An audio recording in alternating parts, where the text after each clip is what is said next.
Bienvenue dans Forum. Nous recevons aujourd'hui Mamadou Lamine Bara Cissé d'Ibaresi, le coordonnateur de Jëf Jël France et de la diaspora, ancien délégué du mouvement élève au lycée Limamoulaye de Guédiawaye, ancien délégué à l'université Gaston Berger de Saint-Louis. Pourquoi le surnom de Baresi? Baresi, c'est un ancien footballeur, ancien joueur aussi du Navetan. Bara Cissé, et les gars après ils ont Bara Cissé pour coller et m'appeler Baresi. Ancien libéraux aussi du mouvement Navetan. Très grand footballeur dans le passé. Très grand footballeur. Vous avez rêvé d'être professionnel, j'imagine? C'était mon rêve quand j'étais gamin, devenir professionnel, jouer pour l'équipe nationale de mon pays. Malheureusement, ça n'a pas marché. Malheureusement. Alors vous avez bifurqué dans la politique? Ouais, mais quand je jouais aussi au football, je défendais toujours les couleurs et puis les revendications aussi des joueurs. Donc c'est une suite logique parce que vous étiez délégué. Oui, j'étais délégué et puis j'ai jamais aussi accepté l'injustice. J'ai toujours dit aussi ce que les joueurs ou bien certains disaient tout bas, moi j'ai crié tout au fort. Comment vous avez rencontré, dites-nous comment vous avez rencontré Talla Sylla? Talla Sylla, même quand j'étais très jeune, je l'écoutais. Vous savez que j'étais aussi coordonnateur ou rapporteur du mouvement des élèves du renouveau démocratique. En 1998, j'ai rencontré Talla Sylla, le congrès d'investiture de Djibo Leyti Ka, à l'hôtel Méridien, je pense. Après, je l'ai vu, quand il a parlé, je me suis dit, mais tiens, c'est qui ça? Celui-là, après, bon, et la veille de mon départ, quand je venais en France en 2000, je l'ai rencontré sur l'avenue Tchonk. Et je lui ai dit, enfin, monsieur Sylla, on a sympathisé, il m'a donné son numéro de téléphone. Et quand je suis venu en France, je l'ai appelé. Il m'a mis en rapport avec un certain Seydou Diawara, à l'époque j'étais à Lille, qui était à Paris. Je l'ai appelé, vite fait, après on a mis Jëf Jël France. Et justement, Lille a gagné la coupe de France, j'imagine que vous devez être content. Je suis Marseillais, mais pour le doublé coupe, je suis pour. Ah bon, d'accord. Alors, Mamadou Lamine Bara Cissé d'Ibaresi, nous sommes à moins d'un an de la présidentielle. Le nom du candidat de votre parti est connu, c'est Talla Sylla. Est-il prêt physiquement et financièrement? Physiquement, financièrement, moralement, le président Talla Sylla est prêt. Parce qu'il a été investi par notre dernier congrès qui s'est tenu le 26 et 27 février à Tambacounda, pour qu'il soit le candidat de notre parti. Donc là, nous sommes en train, il a nommé son directeur de campagne qui est M. Serigne Saliou Bousso. Et là, le directoire est en train de s'étoffer on est en train de tout mettre en ordre et voir les moyens financiers pour gagner les élections, pas pour faire de la figuration, mais gagner les élections présidentielles. Si je vous demande s'il est prêt physiquement, je veux savoir, est-ce qu'il s'est remis de sa grève de la faim? Ce n'était pas une grève de la faim, mais c'était un corps wallou. Ouais, donc, et quelle est la différence? La différence, par exemple, une grève de la faim, c'est vraiment, pour certains au Sénégal et pour nous, c'est un suicide. Mais nous, pour nous, c'est quelque chose qu'on a essayé d'expliquer et de faire comprendre aux Sénégalais qu'il ne fait pas une grève de la faim. Mais la situation politique, la situation économique au Sénégal est arrivée à un moment où quelquefois, ce n'est pas une déception que la personne a. On a un sentiment de révolte. Alors, le Jëf Jël, on sait, n'est pas un grand parti de masse pour qu'il compte sur les cotisations de ses adhérents. Alors, d'où viendront les fonds nécessaires pour financer la campagne électorale de Talla Sylla? Qui vous dit, le Jëf Jël, on cotise. Aujourd'hui, c'est nous qui apportons le maximum pour participer aux élections présidentielles. Les ressources financières au Jëf Jël, on travaille. Il y en a qui sont en France, qui sont aux États-Unis, partout dans le monde. Et ceux qui sont au Sénégal, chacun apporte sa pierre pour la construction et puis sur l'aspect financier pour financer la campagne électorale. Donc, que par des contributions? C'est comme dans tous les autres partis politiques. Et vous pensez qu'au Jëf Jël, il n'y a pas de milliardaires? Ah ouais? Il y a des millionnaires dans le parti. Des gens qui sont prêts à mettre leurs sous pour le parti, vendre leurs biens pour le parti. D'accord, Mamadou Lamine Bara Cissé, on sait aussi que votre parti n'est pas un fleuve tranquille. D'ailleurs, le Jëf Jël serait un parti sexiste si l'on en croit Mously Diakhaté, l'ancienne présidente du mouvement des femmes. Non, ça c'était simplement une petite parenthèse. Et puis il y avait par exemple un malentendu et puis la page est tournée avec Mously. Elle aussi, elle a compris c'était une erreur, un malentendu, et puis maintenant, tout est rentré dans l'ordre. Donc le Jefjel n'est pas un parti sexiste? Non, du tout, c'était un terme de trop. Ah, c'était Un terme de trop. Ah bon. D'accord, certains disent aussi que c'est à cause de son refus de cautionner la candidature de Talla Sylla qu'elle a tous ces problèmes, qu'elle rencontre tous ces problèmes. Vous savez que par exemple, on ne peut pas être dans un parti politique, c'est quoi, et refuser par exemple la candidature de son président du parti. Donc ça c'est même contradictoire, on ne peut pas refuser la candidature de son président. Talla Sylla c'est le meilleur candidat pour l'élection présidentielle 2012. Donc voilà, c'est pas de tête qu'on a dit qu'on a investi Talla Sylla. Et puis je pense que ça aussi, Mously Diakhaté ne l'a pas dit. Sur quoi vous vous basez pour dire que Talla Sylla c'est votre meilleur candidat? Sur le plan engagement, honnêteté, et aujourd'hui nous prenons l'alternance générationnelle. Je pense que Talla Sylla il a montré par exemple toutes les preuves pour être un bon candidat pour 2012. Donc je ne dis pas, là je ne vais pas m'engager dans des débats un peu contradictoires ou bien faire des accusations pour les autres candidats qui sont présentés. Moi je respecte leur candidature, mais je sais à mon fort intérieur qu'aujourd'hui, en ce moment où nous sommes, Talla Sylla est l'espoir pour le Sénégal. Oui, non, mais moi je veux des exemples concrets. Pourquoi Talla serait-il meilleur que Macky Sall, Idrissa Seck ou je ne sais qui?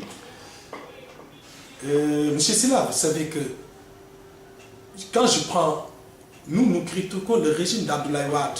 Et ces deux personnes que vous venez me citer, on ne peut pas les dédouaner de cet échec. Vous savez que pour ça, je dis que Talla Sylla est le meilleur candidat.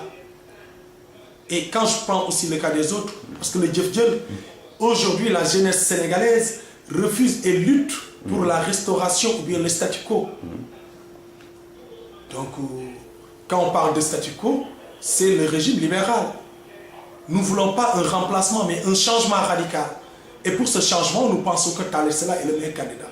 Il n'a pas les mains liées, il n'a pas les mains sales pour gouverner le pays. D'accord. Alors, parlons actuellement de Jefjel France. Certains disent que votre parti ne pèse pas lourd. Bon, notre parti ne pèse pas lourd en France. Et pourtant, vous voulez que votre candidat gagne la prochaine présidentielle. Bon, je sais que vous pouvez aussi regarder les derniers résultats des élections présidentielles en France pour voir, par exemple, quels sont les partis qui ne pèsent pas lourd en France. On ne rentre pas dans les détails, mais on fait le maximum. Au début, c'était quoi, des étudiants, et là, il y a de nouveaux adhérents dans le parti. Et c'est pas que dans les foyers, il y a des gens, on fait des conférences dans les foyers, dans les résidences universitaires. Et le seul parti aujourd'hui qu'on dit qui pèse bien en France, c'est le parti au pouvoir. Mais tous les autres partis se valent ici en France. Donc vous voulez dire que le PS ne pèse pas plus lourd que le Jefjel, à peu près? Je dis pas. Mais je sais que le Jefjel fonctionne très bien et le Jefjel en France marche très bien. Est-ce qu'on peut avoir une idée du nombre de vos adhérents? Sur la vente des cartes, pour le moment, nous tournons à 370. 370 cartes déjà vendues. Déjà vendues. Alors, en termes de massification, qu'est-ce que vous faites sur le terrain? Sur le terrain, aujourd'hui, nous sommes en train de récupérer, de répondre à certaines questions et à certaines aspirations des déracinés, mais aussi des jeunes. Des déracinés? Des déracinés. Il y a pas mal de Sénégalais qui ne veulent même plus entendre parler du Sénégal. Pour tout ce qui se passe, pour tout le malheur qui se passe, et la déception, mais aussi l'angoisse. Donc, nous sommes en train de voir, par exemple, certains Sénégalais qui sont là, et puis qui veulent vraiment rentrer, et puis nous gardons toujours espoir avec eux, parce qu'ils veulent encore, ils aiment le Sénégal, mais il y a simplement un désespoir, je ne dis même pas un désengagement, mais un désespoir. Vous faites de la psychologie, quelque part? Non, du tout. Surtout pas de la psychologie. Mais je pense qu'Abdoulaye Wade a mis le couteau sur les choses qui nous tenaient ensemble. Et aujourd'hui, il y a certains Sénégalais qui disent non, maintenant ne me parle plus du Sénégal, je n'ai pas besoin de mon passeport, je n'ai pas besoin de la carte d'identité. Le Sénégal, tout ce qui se passe, on a un seul lien, de renvoyer de l'argent. Ils ne veulent pas retourner, des cadres qui sont là, mais maintenant ils commencent à comprendre. Et c'est nous qui construisons le Sénégal. Donc vous, votre travail consiste, n'est-ce pas, De faire comprendre que non, ils ne sont pas sur la bonne voie. Qui? Ces cadres, ils sont Non, par exemple, désespérés. non, c'est pas que des cadres, il y a des commerçants, il y a des Sénégalais qui sont nés, quand je parle de la jeunesse, c'est que des Sénégalais qui sont nés ici, et que les gars ont besoin d'eux parce que quand ils sont par exemple des internationaux sur le plan sportif. Mais non, ces Sénégalais-là sont des Sénégalais qui soient sportifs, qui ne soient pas, c'est des Sénégalais qui aiment leur nation, qui aiment leur... Vous semblez mettre le patriotisme au premier plan. C'est ça le Def Diol. C'est ça le Def Diol. Parce que nous aussi, on n'attend pas la dernière minute pour attendre le sou ou bien qu'ils sont là et nous rassemblons tout le monde. Parce que c'est nous qui construisons le Sénégal. Bon, je suis un citoyen qui ne milite dans aucun parti. Qu'est-ce que vous pourriez me dire pour me convaincre de rejoindre Talla Sylla? Rejoindre Talla Sylla, c'est simple. Aujourd'hui, tous ceux qui critiquent le régime de l'alternance, le régime Abdoulaye Wade, tous ceux qui connaissent le passé de Talla Sylla, dans le mouvement LR, dans le mouvement étudiant, Talla Sylla qui était vice-président de l'Assemblée nationale, Talla Sylla qui a été victime d'une tentative d'assassinat, Talla Sylla qui n'accepte pas la corruption, Talla Sylla, on ne peut pas leur... Ouais, moi, quand je parle de Talla, parce que c'est quelqu'un que j'ai côtoyé. Vous semblez idéaliser Talla quand même, non? Talla, non, pas idéaliser Talla. Mais par exemple, c'est quelqu'un que je connais, par exemple, son degré de patriotisme, son engagement pour le Sénégal, qui est hors du commun. Et il paraît que c'est ce qui manque actuellement au Sénégal. Hein. C'est ce qui manque aux Sénégalais même. Et c'est ce que je dis que, par exemple, aujourd'hui, c'est le meilleur candidat pour le Sénégal. Vu aussi son âge, son passé, sa connaissance et sa maîtrise du système, voilà un Sénégalais qu'il nous faut pour 2012. Est-ce qu'il n'y a pas une sorte d'acharnement parce qu'il dérange beaucoup quand même, hein? Il dérange tout le monde parce qu'il tient un discours et Talla, il ne refuse pas le dialogue, la concertation comparé aux autres. Il ne s'intéresse pas à un poste. Tout ce qui l'intéresse, par exemple, c'est le Sénégal. L'homme qu'il faut à la place qu'il faut. Certains disent qu'il est trop radical, qu'il déraille même de temps en temps. Est-ce que son profil psychologique quand même permet de lui faire confiance pour diriger le Sénégal? Tu sais qu'aujourd'hui, quand on parle de quelqu'un qui dérange, on te taxe de révolutionnaire. Et aujourd'hui, ce sentiment de révolutionnaire n'a de sens de nos jours que de changer le quotidien des Sénégalais. Et Talla Sylla, c'est son vœu, c'est le vœu du Def Diol, c'est le vœu du mouvement Wallu. Changer le quotidien des Sénégalais. Quand on dit par exemple d'attendre 2012, les Sénégalais ne peuvent plus attendre 2012. Tu ne peux pas voir quelqu'un qui se noie et tu dis voilà, je vais aller, laissez-moi, donnez-moi 5 minutes, donnez-moi une semaine, je vais apprendre à nager et venir te sortir. Mais sauf que Abdoulaye Wade a été élu démocratiquement, il faut attendre la fin de son mandat pour chercher à le débarquer. Respecter le suffrage universel. D'accord, mais Abdoulaye Wade a été élu par les Sénégalais. Est-ce qu'aujourd'hui, Abdoulaye Wade a respecté les promesses? Est-ce que ce n'est pas aux Sénégalais de le sanctionner dans les urnes? Non, mais c'est le vœu de tout un peuple. Mais là, par exemple, en un moment, il faut le dire, monsieur, stop, c'est bon. Même si tu ne changes pas. Et aujourd'hui, par exemple, tout le monde dit que mais il faut préparer l'après-Wade. Abdoulaye Wade peut ne pas arriver en 2012, il peut mourir. Hein. Avant les élections, c'est comme moi. Donc, on a vu d'autres collègues qui sont disparus avant 2012 et avec qui on travaille ensemble. Et voilà, mais il faut dire au régime de Wade, c'est bon, stop. Alors, votre parti, on sait, hein, a quitté la coalition Benno Siggil Sénégal et a mis en place une autre qui s'appelle Benno Taxawal Sénégal. Elle est debout, là, votre coalition? Bien debout. Le Benno Taxawal Sénégal marche très bien. Et ce n'est pas une coalition, c'est ce que les gars disent. Le Benno Taxawal Sénégal, c'est un front. Ouais. Ce n'est pas une juxtaposition de partis politiques, on dit qu'il y a 25 ou bien 35 c'est le Benno des citoyens sénégalais. C'est ça le Benno Taxawal Sénégal. Sauf qu'on ne l'entend pas. On entend que Talla Sylla, les communiqués, les Def Diol. Aujourd'hui, tu sais que quand tout le monde crie, quand tu parles, on ne t'écoute pas. On n'a pas besoin de crier en même temps. Dans le vide, de le prêcher dans le désert. On est en train de faire un très bon travail. Conscientiser les citoyens. En France, vous travaillez avec qui? En France, il y a il y a la Ligue, il n'y a pas la Ligue de Mars de Cheikh Sidia Diop. Oui, il a quitté, on travaille avec Cheikh Sidia, mais maintenant il y a l'AG. Et pourquoi il a quitté? L'alternative générationnelle. Nous ne sommes pas... il a quitté, parce que ça ne fonctionne pas. Ça ne marche pas pour lui, et puis il a d'autres, depuis qu'il a quitté aussi, je ne l'ai pas eu au téléphone, et je ne l'ai pas encore vu, mais il y a l'alternative générationnelle de Maître Diop, il y a aussi pas mal qui est aussi un parti qu'on ne rencontre pratiquement jamais sur le terrain ici. Non, au contraire. L'alternative générationnelle, c'est un parti qui marche trop bien. En tout cas, depuis la conférence de presse de lancement, je n'ai jamais entendu parler des activités de ce parti en France. Je ne suis pas d'AG Diop, mais ils viennent juste de faire leur congrès au Sénégal le 19 mars dernier. C'est un grand parti.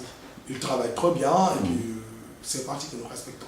Et il y a aussi, par exemple, des adhésions individuelles, des chefs d'entreprise, comme je vous ai dit tout à l'heure, des Sénégalais qui étaient désengagés et démotivés, qui sont aujourd'hui qui sont aussi dans le front de Benno Taxawal Sénégal. Alors, est-ce que l'histoire n'est pas en train de donner raison à Talla Sylla qui avait quitté Benno Siggil Sénégal, parce que les chances d'une candidature unique de Benno s'éloignent de plus en plus? Tu sais qu'aujourd'hui, Talla Sylla, depuis des années, il a toujours eu raison. Chaque fois qu'il y a écrit quelque chose, on dit c'est trop mal interprété, mais quelque temps encore, l'histoire nous a donné raison. Vous savez que bientôt, ça va faire 1 an.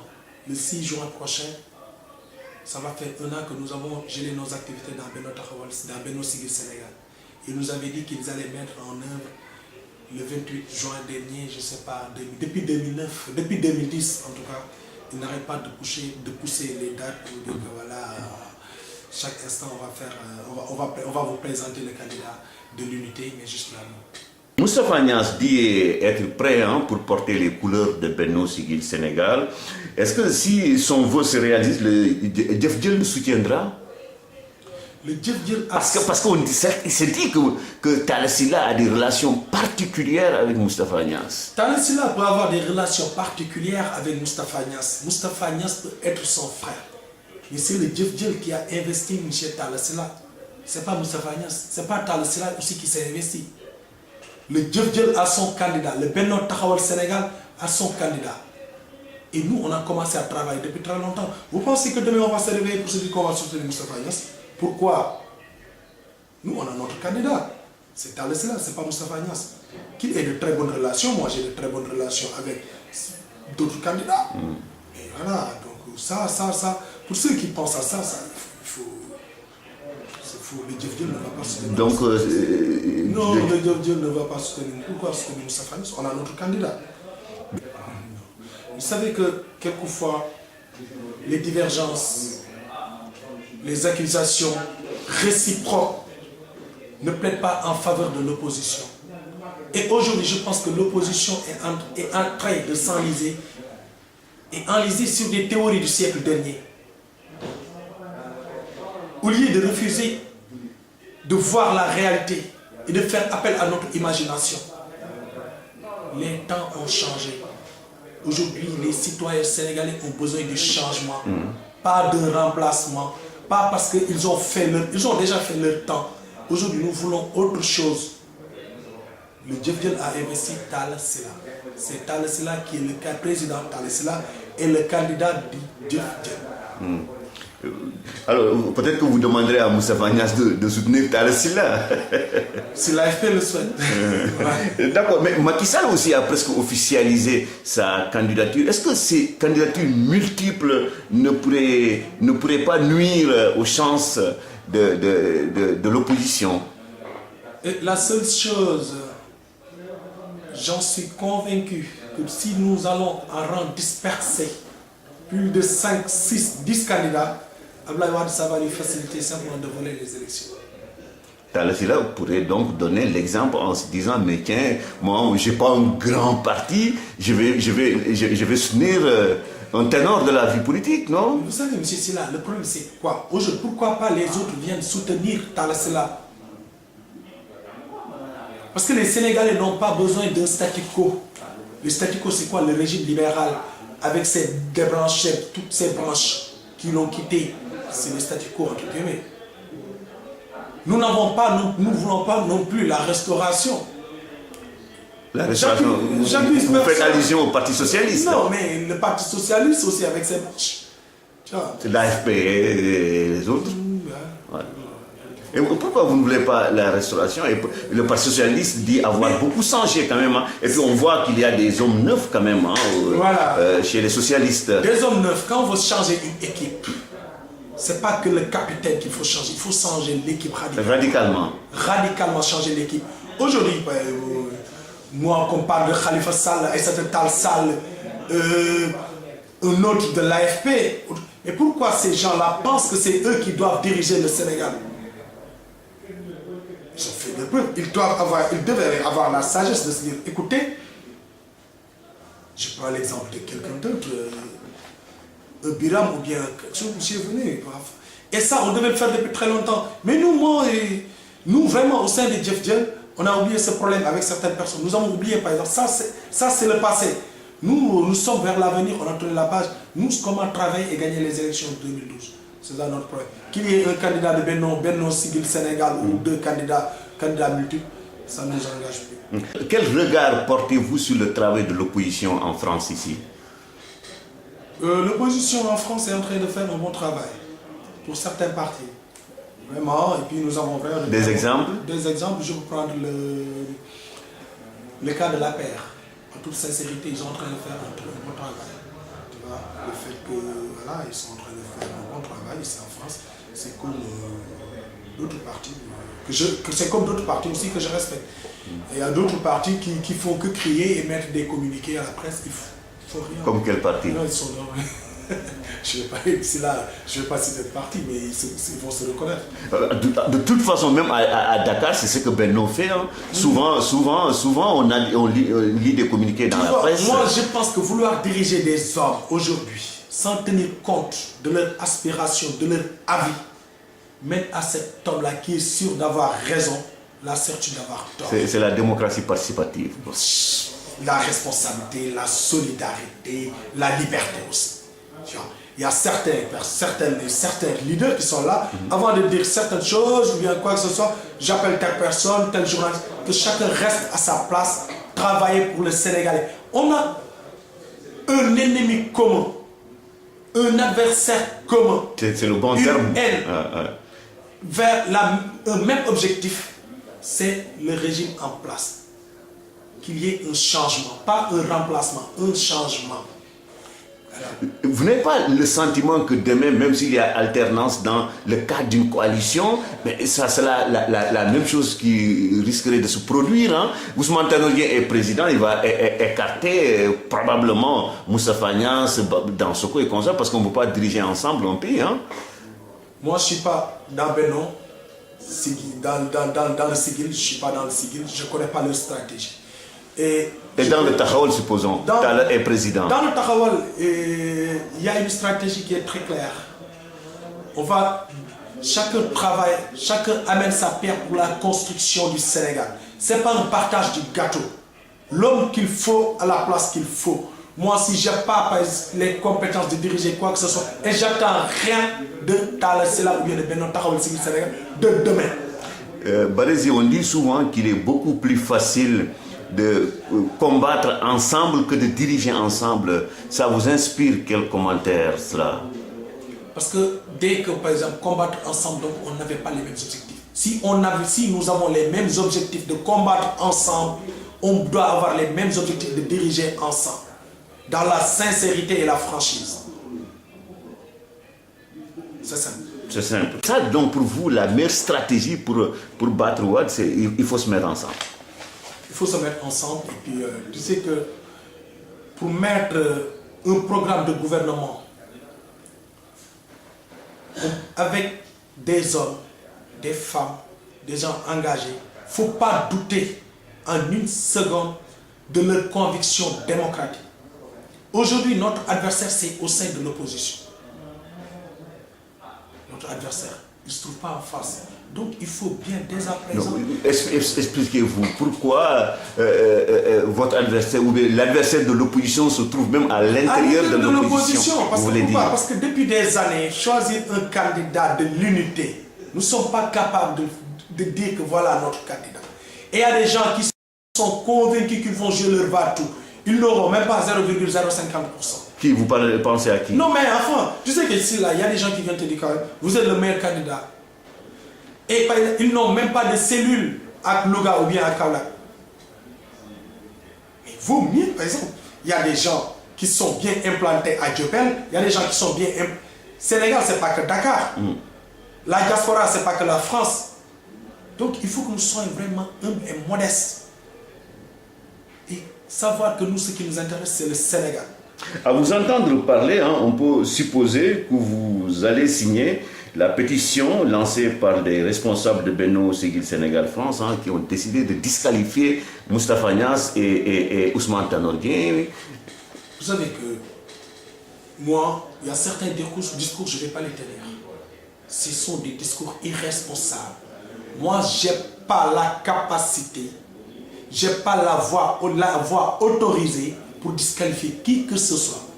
Si demain Racine Fall veut se présenter comme candidat à l'élection présidentielle, il n'a qu'à se présenter. J'ai une seule carte. J'ai une carte d'électeur comme Moustapha Niasse, comme Tanor Dieng. Donc, Barézy, il se dit aussi que vous n'êtes pas tendre avec la société civile sénégalaise en France. Est-ce que les gars sont des opportunistes? Voilà le mot, et puis des opportunistes, des arrivistes. Je ne dis pas tout. Je ne dis pas tous les membres de la société civile. Vous savez, par exemple, la société civile, c'est quoi la société civile? Il faut jouer l'équilibre entre les partis politiques, etc.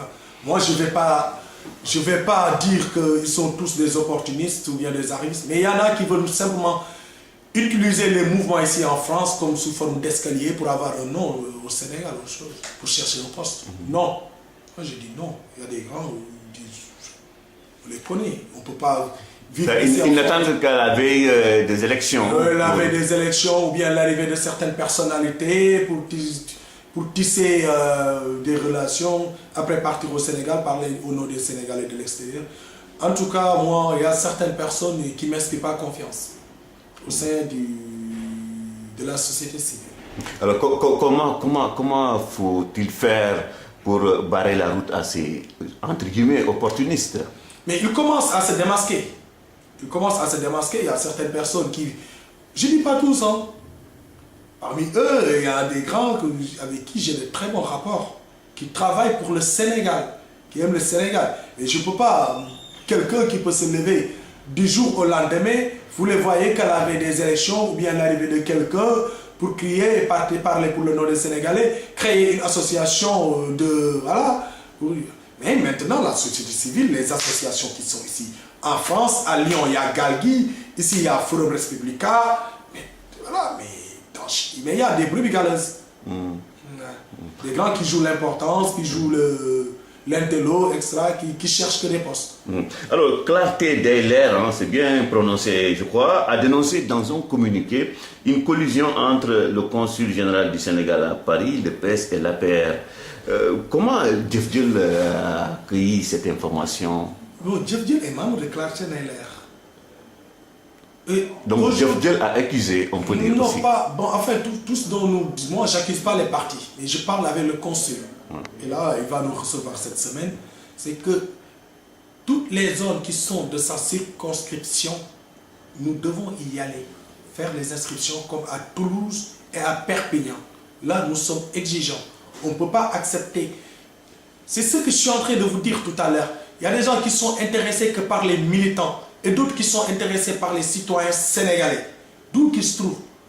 On ne peut pas partir tout le temps à Mantes-la-Jolie, Miro, etc., etc., parce qu'il y a une communauté sénégalaise acquise à leur parti, qu'après, voilà, ils ne vont pas partir à Toulouse ou bien à Perpignan parce qu'il y a... Mais c'est peut-être une façon de rationaliser aussi les moyens. Hein? Mais les moyens, depuis combien d'années nous préparons les élections? Sauf que le Sénégal est aussi un pays pauvre, il faut pas non, l'oublier. Le Sénégal est un pays pauvre où le président de la République a des avions, son fils voyage tout le temps avec jet privé, etc. Le Sénégal n'est pas un pays pauvre.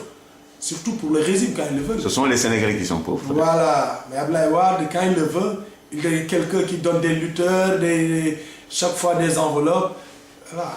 Comment vous allez faire pour pousser, mettre la pression sur le consul afin qu'il change de toutes les façons, moi, par exemple, le consul, c'est c'est pas parce que là, nous avons de très bons rapports. Il fait son boulot. Mais la semaine prochaine, s'il n'accepte pas, ou bien s'il ne nous donne pas des garanties pour aller à Perpignan et à Toulouse, personne ne va s'inscrire ici au consulat du Sénégal. On va bloquer toutes les inscriptions. Ça, c'est sûr. Vous menacez là? Non, ce n'est pas des menaces, c'est quelque chose qui est sûr et certain. Moi, je ne parle pas dans le vide. La semaine prochaine, s'il ne le fait pas, on va bloquer le consulat, personne ne va s'inscrire. Voilà. Karim Wade, hein, vous connaissez très bien. Karim Wade a théorisé le plan Takal comme étant la solution pour résoudre la crise énergétique au Sénégal. Et pourtant, les coupures sont toujours là. Est-ce que votre parti a une solution pour régler cette équation, pour résoudre cette équation? On l'a proposé au président de la République, on l'a proposé aux Sénégalais. Mais vous savez qu'aujourd'hui, les Sénégalais, les délestages, c'est quelque chose que nous condamnons. C'est vraiment donner, il faut donner le maximum aux Sénégalais et le nécessaire aussi. Mais chaque fois, ce que le Dieu condamne, c'est que les jeunes Sénégalais aussi ne se lèvent pas pour dire quelquefois pour la généralisation de l'électricité au village de Tabi ou bien au village de Tcheker, etc., etc. Il faut dire que aussi, chaque fois pour l'électricité dans toutes les zones. C'est ça aussi la lutte du Dieu. Et le cas de Karim Wade n'est plus ni moins que nulard. Il sait rien, il ne peut rien développer. Voilà, Karim. Oui, mais concrètement, si Dief arrive au pouvoir, bon, la crise énergétique est là, mais donnez-nous des la crise énergétique pour les Sénégalais, ça c'est quelque chose qui est très simple à régler. Ils nous disent tout le temps que c'est quoi? Des problèmes de combustible. Les autres disent, les experts, les spécialistes disent que ce sont les machines qui sont archaïques. Donc, il faut si c'était aussi simple, pourquoi le parti social... Les gars, ils n'ont pas la volonté, moins encore l'envie de régler ce problème. Ils veulent jouer le yo-yo. S'ils avaient la volonté de régler ce problème, depuis des années, le problème était résolu. C'est comme le problème des inondations. Alors, quel commentaire vous inspire le retour de Cheikh Tidiane Sy au ministère de la Justice? C'est du foutage de gueule. Foutage de gueule. Ouais. Cheikh Tidiane Sy n'a pas sa place dans le gouvernement du Sénégal. Et moi, par exemple, quelquefois, vous savez que M. Sela, quelquefois, parler du gouvernement de Wade et de ses dérives, quelquefois, ça me fout des boules. Parce que Wade, tout ce qu'il est en train de faire pour les Sénégalais, Wade ne nous respecte pas. Voilà. Et il n'aime pas le Sénégal. Et aujourd'hui, c'est à nous de nous réveiller et puis de régler ce problème. Si vous dites que Wade n'aime pas le Sénégal, je ne sais pas sur quoi vous vous basez pour le dire. Mais aujourd'hui, un pays comme le Sénégal, avec nos problèmes, Wade, chaque jour, il fait des remaniements de ministres, il appelle qui il veut, il dépense son argent, le palais de la République comme son siège de parti. Mais enfin, en un moment, moi, il se réveille demain encore, il dit quoi? La caution pour se présenter aux élections présidentielles, 100 millions, voilà la parité, il faut me présenter. Nous, on l'a laissé trop une marche. Et aujourd'hui, nous devons régler ce problème avec Abdoulaye Wade. Tic-tac. Dent pour dent. La loi d'Italian. Absolument. Et c'est pas... Quelquefois, quand on dit, par exemple, c'est un simple discours. Non, du tout. Les Sénégalais peuvent se réveiller et régler ce... Il y a tellement de mécontents. Et chaque fois, on dit, par exemple, tel marabout a parlé, tel gars de la société civile a parlé. Mais ils ne souffrent pas, ces gens. Vous-même, vous êtes un talibé, non? Un talibé convaincu. Un talibé convaincu. Mais tous ceux qui parlent là, ces politiques, ces marabouts politiques là. Mais attends, les derniers marabouts là qui avaient soutenu Abdoulaye Wade, quand on leur a donné leur part du gâteau, ils l'ont donné à qui? À leur femme. L'une est sénatrice, l'autre est quoi? Députée. C'est normal, non? C'est normal. Donc c'est normal. Tu dis à tes talibés de se battre pour élire quelqu'un. Et toi, quand tu as les retombées, tu le donnes à ta famille. D'abord à ta femme. Ces gens-là, ils se foutent de la gueule de qui? Ils se disent des marabouts. Marabouts de qui? Vous êtes un talibé... Pardon, excusez-moi. Vous êtes un talibé émancipé, donc... Non, il n'y a pas d'émancipation dans le talibé. Il y a le ndigal. Mais il faut savoir lire entre les lignes. Il faut savoir lire entre les lignes et lire bien. Ce qu'a dit Cheikh Ahmadou Bamba, ce qu'a dit Mam El Hadji Malick, ce qu'a dit Seydina Limamou. Ils nous ont jamais dit d'être des béni-oui-oui. Suivre qui des gens, mais enfin, moi, celui qui n'est pas capable de me donner un exemple concret, cette personne-là ne peut pas me donner des conseils, moins encore des ordres. Vous voyez ce que je veux dire? La leçon des exemples valent plus que la leçon des préceptes, on dit. Absolument. Alors, que pensez-vous de l'affaire d'Esca?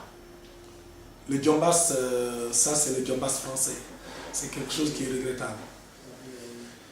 Et vraiment, j'ai beaucoup de peine quand je l'ai vu le lendemain à la télé et quand j'ai lu la presse. C'est aussi un avertissement pour tous les politiques d'être prudents. D'être prudents. D'être prudents. C'est la seule leçon que j'ai tirée là-dessus. D'être prudent sur... D'être prudent avec les nanas. Voilà. D'être prudent et puis d'être prudent, quoi. Parce que cette vie-là, on ne peut pas... Tout l'espoir que les Français portaient sur DSK, aujourd'hui il a foutu en l'air et puis voilà, il a donné la voie libre à Nicolas Sarkozy. Donc je pense que chaque homme politique, chaque responsable politique doit savoir jouer aussi avec le temps. Et savoir que derrière lui, il y a des gens qui comptent et qui l'attendent autour. On ne s'appartient plus, quoi. Voilà. Donc, par exemple, pour des histoires de nana, quelquefois, il faut jouer, être fidèle aussi, la fidélité. Moi, je pense que c'est une très bonne chose.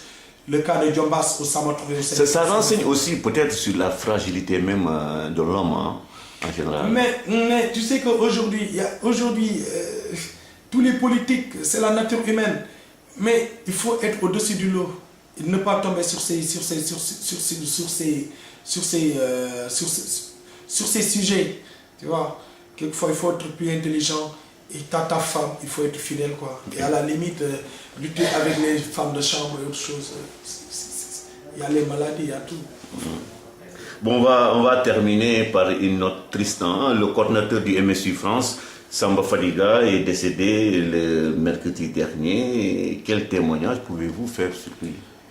Samba Fadiga, c'est un grand que je connaissais, que la terre lui soit légère. C'est un grand vraiment qui a été exemplaire, qui nous donnait vraiment des conseils et qui a assisté, qui a fait ses beaux temps avec Feu Mamadou Dia. Il est sorti de la bonne école et c'est quelqu'un aussi qui luttait aussi, qui protégeait encore les gens qui sont issus de son village. C'est un très grand, c'est aussi une très grande perte. Et comme je le disais lors de notre première réunion avec le consul, l'année dernière aussi, nous avons perdu Yahamisek de Réumi, nous avons perdu Samba Sidibé aussi du PDS. C'est vraiment de très bonnes germes, de très bonnes graines qui sont en train de partir. Que Dieu l'accueille dans son paradis. Amen. C'est la fin de cette émission. Merci Barézy, l'ancien grand footballeur. Merci à vous qui nous suivez. Prochain rendez-vous dimanche.